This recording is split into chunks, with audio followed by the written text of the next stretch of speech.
Los edificios de una magnitud colosal no pueden deber su completa realización a un solo soberano. Claro, la construcción exige cooperación humana y recursos técnicos, pero hay obras cuya magnitud supera incluso la capacidad de un solo reinado. Esto significa que aunque un soberano tenga poder y recursos, hay límites estructurales que solo pueden superarse mediante la continuidad política. Y a partir de ello, Khaldun nos habla del tiempo, porque un rey inicia una obra, perfecto, otro la continúa y un tercero la completa. Cada uno aporta trabajadores, recursos y organización, prolongando el esfuerzo más allá de su propio gobierno. Sin esta sucesión, muchas construcciones quedarían inconclusas.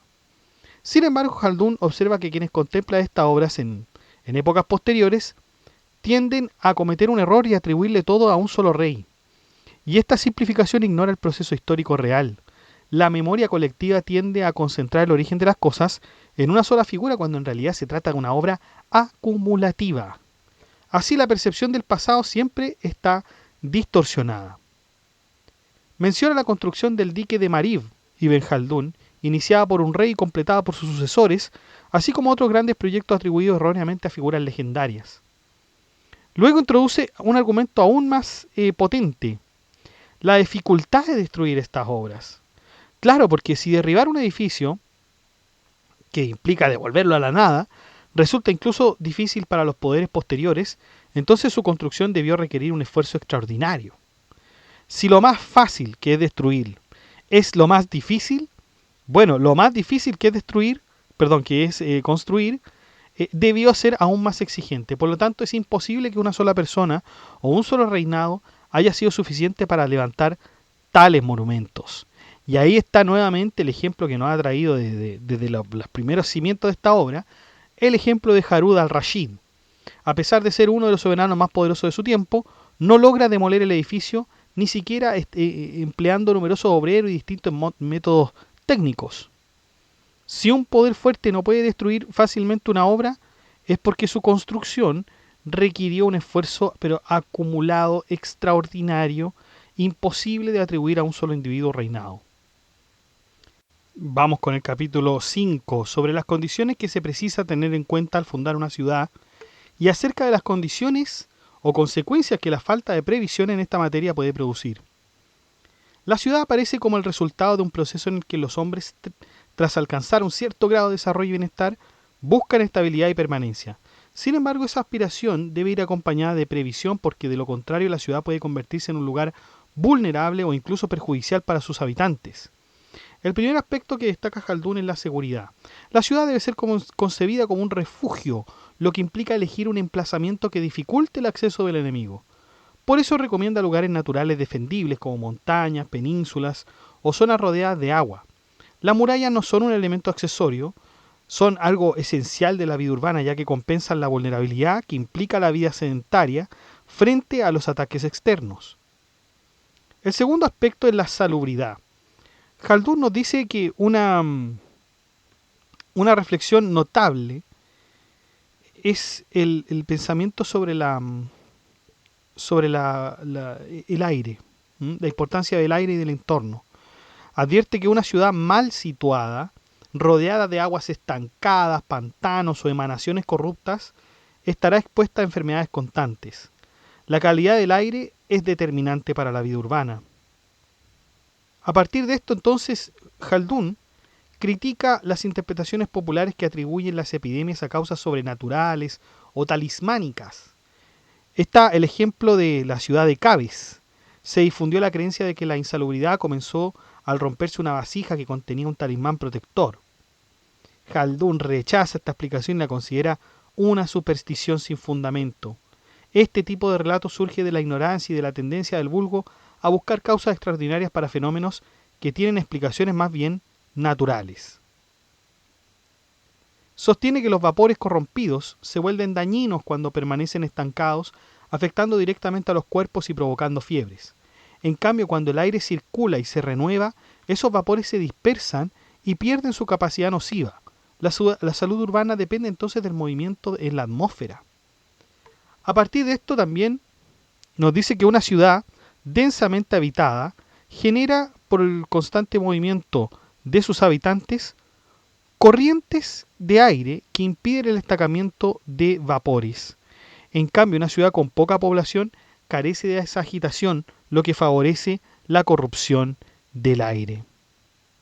Para ejemplificarlo, Haldun nos dice que en Ifriquilla, durante su época de prosperidad y alta población, el aire se mantenía en buenas condiciones y las epidemias eran raras.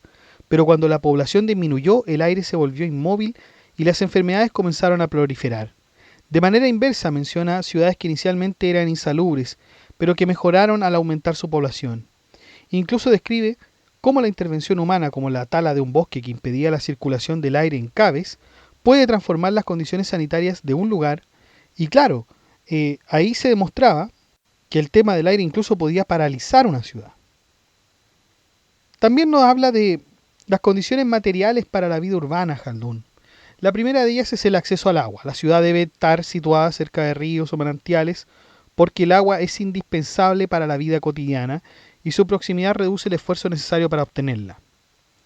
A esto añade otros elementos igualmente importantes, por ejemplo los pastizales, que son necesarios para los animales domésticos que forman parte de la economía familiar, las tierras cultivables que garantizan el suministro de alimentos básicos como los cereales y los bosques, que proporcionan también la madera para la construcción y el combustible.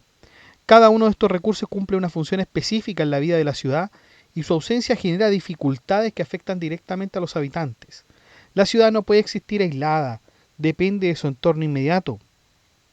La proximidad al mar también es un factor adicional útil para el comercio y el abastecimiento desde lugares lejanos, aunque no tan esencial como los otros.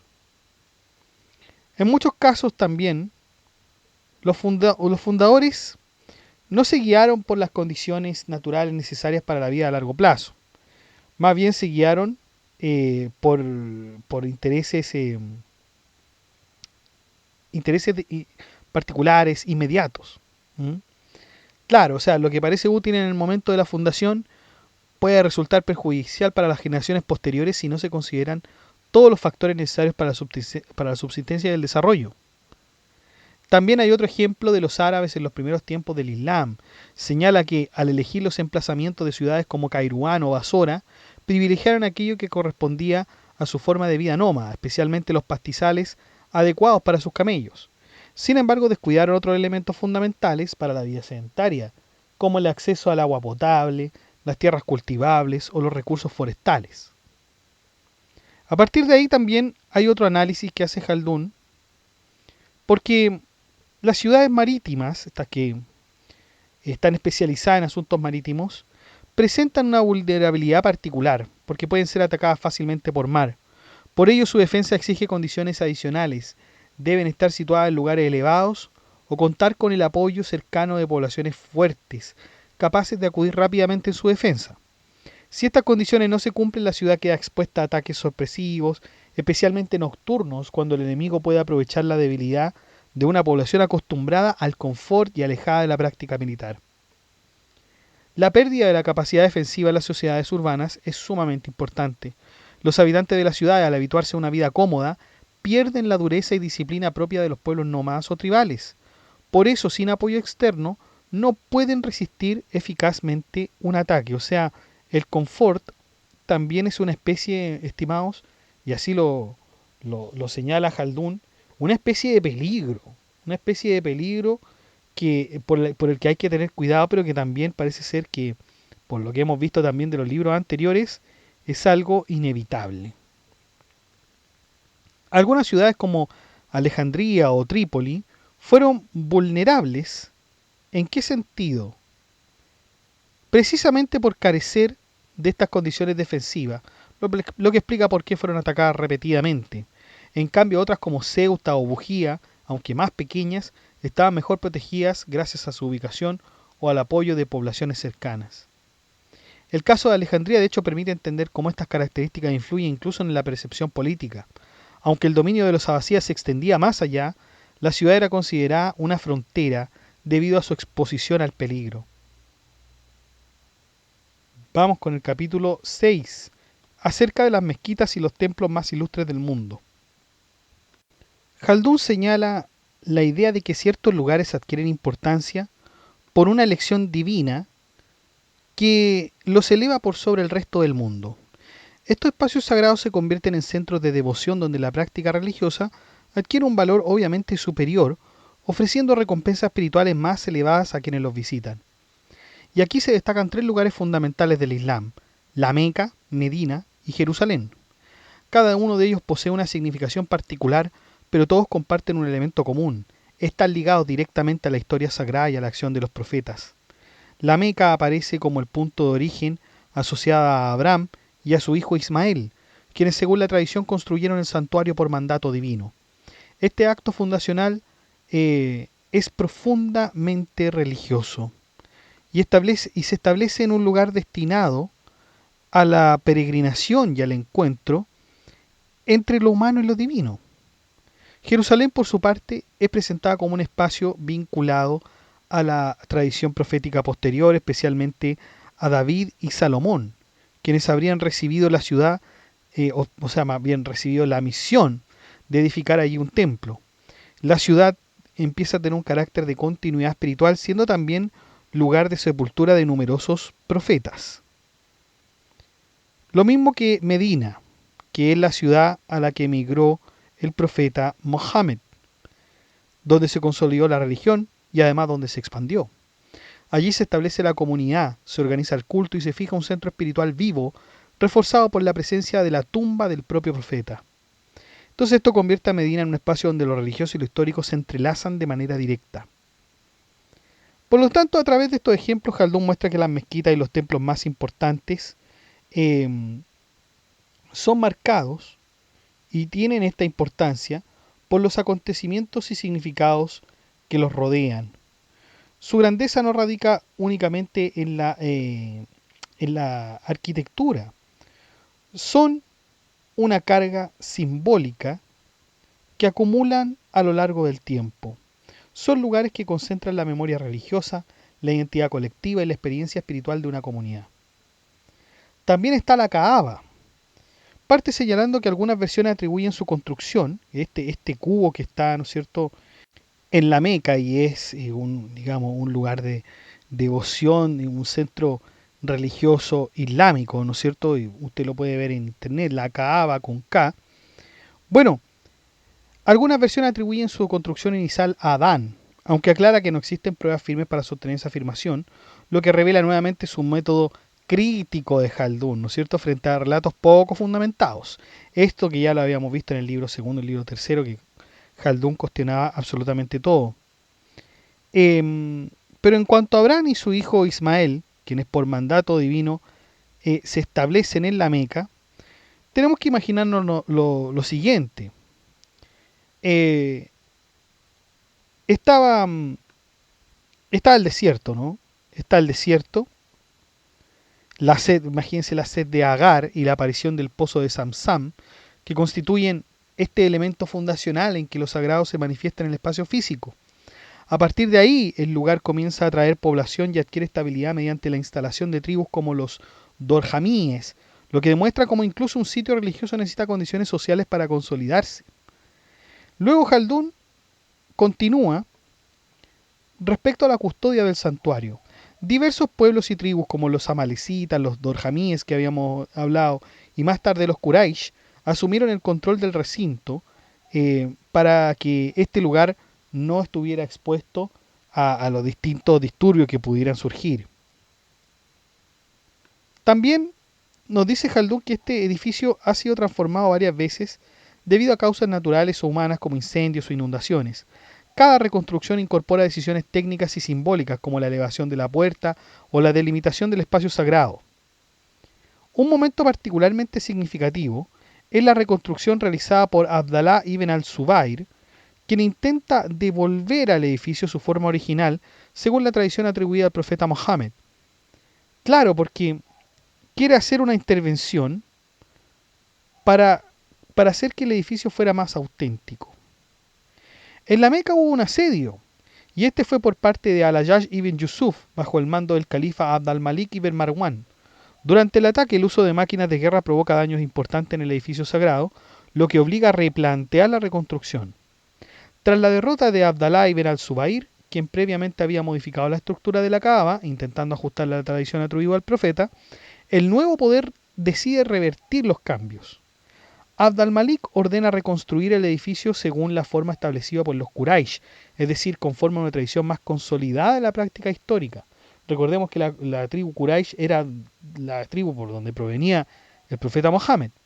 Sin embargo, más tarde, al reconocer la autenticidad de la tradición que había seguido Ibn al-Zubayr, el propio califa lamenta la decisión. También está la intervención de Al-Ayyash, que no fue total. Derribó ciertos segmentos, especialmente la zona vinculada a Hadjar, y mantuvo gran parte de la estructura previa. La Kaaba entonces queda como una construcción mixta donde coexisten partes levantadas en distintos momentos. Hay cuestiones físicas y ahí se van identificando las diferencias que ha hecho cada gobernador, ¿no es cierto? Ahora, claro, hay una dificultad de conciliar la estructura material del edificio con las normas jurídicas del ritual. Claro, los juristas establecen reglas precisas para la circunvalación, por ejemplo, de la Kaaba, advirtiendo que ciertas zonas corresponden a los cimientos originales y no deben ser invadidas durante el rito. Pero si, como se afirma, la reconstrucción posterior respetó esos cimientos, surge una contradicción porque ¿cómo es posible que el peregrino incurra en error si todo el edificio está correctamente alineado con sus bases originales? Jaldún reconoce que este problema no tiene una solución clara y propone dos explicaciones. La primera es que la reconstrucción posterior no respetó completamente la estructura previa, aunque esto entra en conflicto con las evidencias visibles en el edificio. La segunda es que la reconstrucción de Ibn al-Zubayr no se ajustó plenamente a los cimientos originales, lo que también resulta difícil de sostener. Ambas hipótesis presentan dificultades, lo que deja el problema abierto. El atrio que rodea la Kaaba, que hoy forma parte de la mezquita, no siempre tuvo la forma que conocemos. En sus inicios era simplemente un espacio abierto donde se realizaban las circunvalaciones, con el aumento progresivo de peregrinos. Y ese espacio debió adaptarse, lo que llevó a intervenciones sucesivas de distintas autoridades, por ejemplo Umar ibn el-Khattab, Uthman ibn Affan y más tarde Al-Walid I, que ampliaron y embellecieron el recinto incorporando elementos arquitectónicos como muros y columnatas. A pesar de las modificaciones, Jaldún nos dice que la esencia del lugar reside siempre en su carácter religioso. ¿Ya? O sea, por muchas modificaciones que se le han hecho físicas, lo importante es lo espiritual, por supuesto. La Meca es presentada como un punto privilegiado entonces de contacto entre lo divino y lo humano, un lugar donde descienden las revelaciones y donde los actos de culto adquieren un valor especial. Esta dimensión espiritual se traduce también en normas concretas que regulan el comportamiento dentro del haram, el territorio sagrado que rodea la ciudad. Allí se establecen restricciones estrictas. No se permite la entrada a quienes no profesan el Islam, se exige una vestimenta ritual específica y se prohíben acciones como la caza o la tala de árboles. Otro aspecto importante para Jaldún es el nombre de la ciudad, porque el nombre Meca designa propiamente a la ciudad en su conjunto, o según algunas interpretaciones que recoge Jaldún, al territorio más sagrado, es decir, y al haram que le rodea, la prohibición que le rodea. Es el nombre más general y el que identifica el espacio urbano como se desarrolla la vida de la comunidad. Representa la ciudad como lugar habitado, como centro urbano donde se articula la vida social. En cambio, Baca tiene un sentido más específico y en cierto modo más intimidante, ligado al acto religioso. Algunos autores citados por Jaldún sostienen que se refiere exclusivamente a la Casa Santa, la Kaaba, o al espacio inmediato de la mezquita. Otros explican el término por la acción de apretarse o empujarse, aludiendo a la multitud de peregrinos que se congregan allí. En ambos casos el nombre remite a la experiencia directa del culto, la concentración de fieles y el centro físico de la devoción. Por su parte, al-Qorá, la madre de las ciudades, expresa una ciudad de jerarquía y centralidad.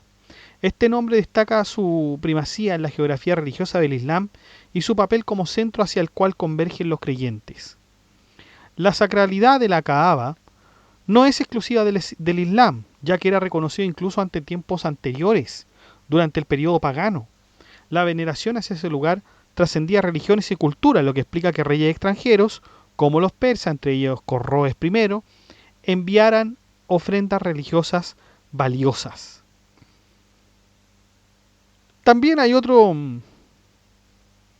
Bueno, hay otras cosas que, por ejemplo, guarda la ciudad, como aquellos tesoros, ¿ah? Tesoros encontrados en ciertos pozos, la presencia de objetos como espadas o figuras que indican que el templo también era un lugar de depósito sagrado donde los bienes ofrecidos quedaban resguardados y separados del uso común.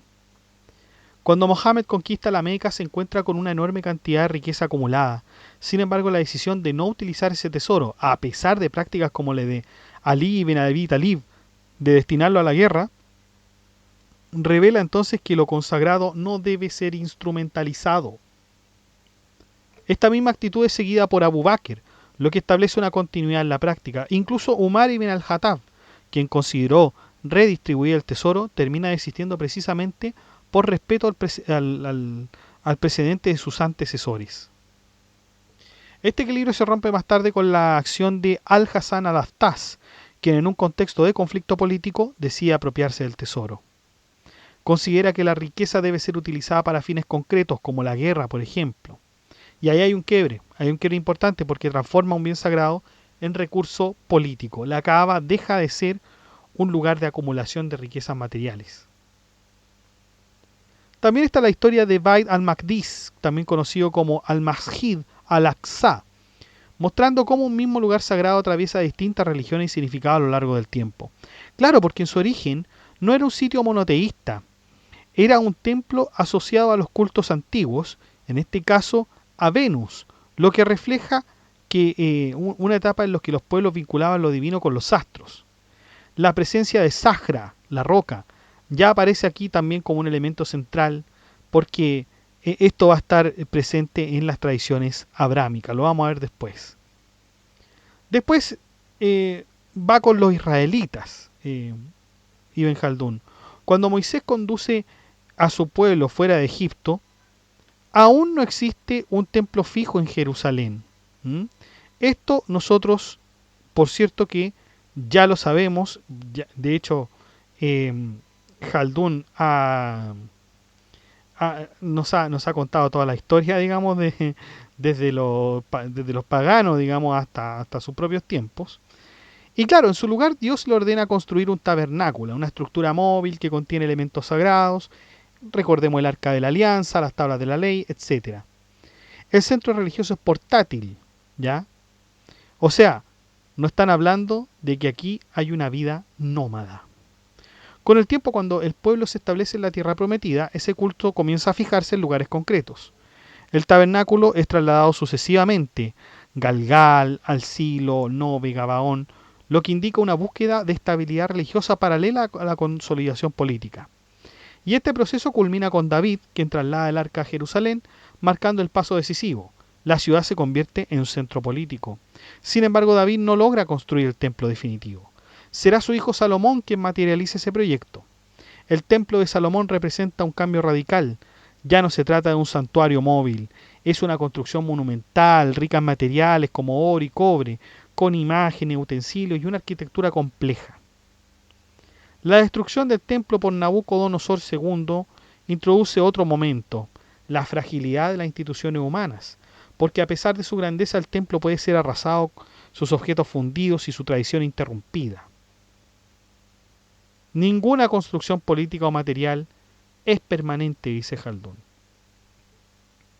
La reconstrucción bajo dominio persa con figuras como Usair y el rey Bahman muestra cómo los lugares sagrados pueden renacer, pero no de una forma idéntica. El nuevo templo es más pequeño porque ha habido pérdida respecto al esplendor anterior. Tras la dominación sucesiva de griegos, persas y romanos, el pueblo judío logra un resurgimiento con los asmoneos, quienes restauran su autonomía política. Sin embargo, esta recuperación no es definitiva porque el poder vuelve a desplazarse, lo que refleja la inestabilidad. ¿Mm? Luego aparece la figura de Herodes el Grande, quien reconstruye el templo con gran magnificencia, igualándolo al de Salomón. Incluso bajo la dominación extranjera, entonces, el poder político busca legitimarse de alguna manera. Uh-huh. Sin embargo, esa grandeza vuelve a ser efímera porque el emperador Tito destruye Jerusalén y arrasa el templo, llegando incluso a sembrar el terreno. Con el paso del tiempo, el centro religioso se transforma nuevamente cuando el imperio romano adopta el cristianismo. La figura de Constantino I marca este giro, pero es especialmente su madre, Santa Elena, quien actúa sobre Jerusalén. Ella busca los restos asociados a Jesús y ordena construir la iglesia del Santo Sepulcro, la Comama. Y este momento es fundamental porque implica una reinterpretación del espacio. Lo que antes era el centro del judaísmo se convierte ahora en el centro del cristianismo. Incluso la roca sagrada, la Sajra, es cubierta y ocultada en un intento deliberado de desplazar el significado anterior del lugar. También se menciona la construcción de Belén como sitio cristiano relevante. Así Jerusalén deja también de ser exclusivamente judía y pasa a integrarse a una geografía sagrada cristiana más amplia. Con la llegada del Islam se produce un nuevo cambio. El califa Omar ibn al-Khattab entra en Jerusalén y ordena descubrir la Sajra que había sido ocultado bajo escombros. A diferencia de las construcciones monumentales anteriores, esta primera mezquita refleja todavía el carácter sobrio de una comunidad en formación. Hay una veneración acumulada, legitimada además por reverencias coránicas, lo que convierte a este lugar en un punto de convergencia entre lo divino y lo humano. Cuando aparece Al-Walid I, se observa cómo el poder islámico busca consolidar ese carácter sagrado mediante la monumentalización. Al-Walid reconstruye la mezquita de Jerusalén siguiendo el modelo de otras grandes mezquitas del Islam, como la de la Meca y Medina y la de Damasco. Más adelante, Jaldún también describe un momento de debilidad en el mundo islámico, cuando el califato se fragmenta. Se fragmenta bajo los fatimíes. Esta decadencia permite la interrupción de los cruzados, identificados por Jaldún como los francos. Ellos conquistan Jerusalén y transforman nuevamente el significado del lugar construyendo una iglesia en la Sajra. La figura de Saladino ahí es súper importante, porque volvemos al control islámico. Su acción es también simbólica, destruye la iglesia construida por los cruzados, redescubre la Sajra y reconstruye la mezquita. El aparente conflicto. Había un hadiz en donde el profeta Muhammad indica que la primera mezquita establecida en la tierra fue la Kaaba y que luego se estableció la de Al-Aqsa en Jerusalén, la de Al-Aqsa en Jerusalén, con una diferencia de 40 años. Y ahí hay un conflicto. Se dice que habrían pasado solo 40 años y el hecho histórico de que entre Abraham y Salomón transcurren muchos siglos. O sea, el carácter de un sitio puede preceder por mucho a su construcción física. Claro, porque se dice que la Kaaba fue establecida originalmente por Adán y luego reconstruida por Abraham. Del mismo modo, el sitio Al-Aqsa habría sido consagrado desde tiempos muy antiguos, también asociados a Adán o a generaciones tempranas, aunque su construcción más conocida como templo se vincula a Salomón. Por eso los 40 años no necesariamente se refieren a los edificios que hoy conocemos, sino al momento en que fueron designados como espacio de culto a Dios en la tierra. A partir de esto también Jaldún explica que Jerusalén pudo haber sido considerada sagrada mucho antes de que Salomón construyera el templo. Menciona incluso la posibilidad de cultos anteriores como el de los sabeos en torno a la Sajra, lo que refuerza también que hay una continuidad sagrada del lugar. También el momento de la Égira, claro, la migración del profeta desde la Meca hacia Medina.